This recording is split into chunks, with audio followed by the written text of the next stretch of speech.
It's Quantrade Edge, and today I wanted to point out a pattern that we've pointed out in the past. It's the flat flag, as Al Brooks has defined it. And today, right at the bottom of the move on gold, we had a flat flag, and that set up for a $40 rally. So it was pretty amazing. This is the chat group that I'm in, 7:54 a.m. Central. I mentioned that, GC5, that means 5-minute gold chart. There's a flat flag that gets a sell and a quick recovery. That's the pattern that we're looking for.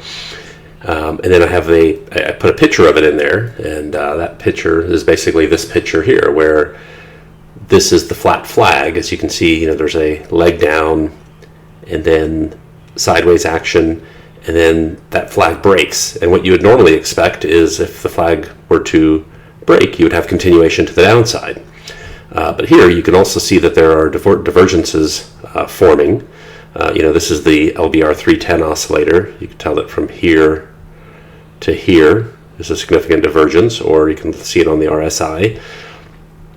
And getting this quick fail and then taking out the top of that flag, as we did right here, that is the hallmark of the flat flag, which is the final leg in a trend. So we got this sell off here, and this is around where I mentioned it, and roughly where I entered with the stop below this swing here, because I was expecting this to be kind of at least two legs up to get started. Ended up being more of a triangle, but either way that stop held. And we'll go to the live chart. Getting back in context, this is the daily chart. We're in an extended run. If we put in a 5-period simple moving average,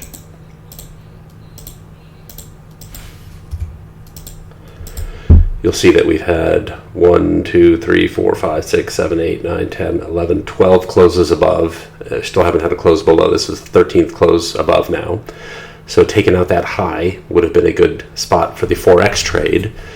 It's a little bit red for my taste. I typically like the setup bar to, have kind of a doji or a green body, and you'll see why I normally look for that.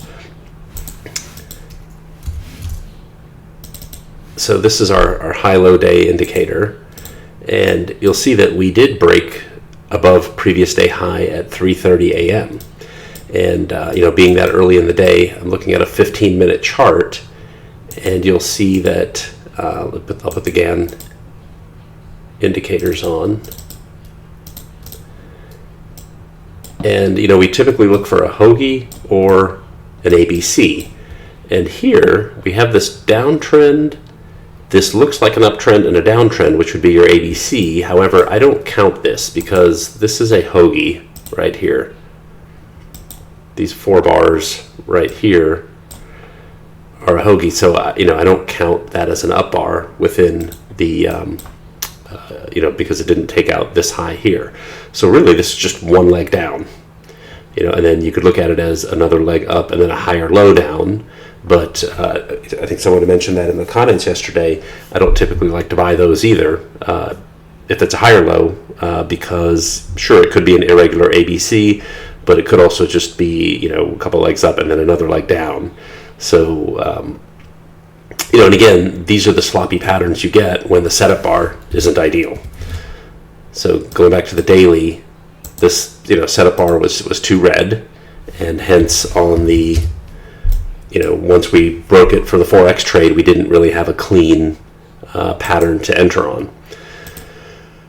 But this is where we need to be flexible in our minds and look for other patterns, and that's what I was doing this morning when we saw.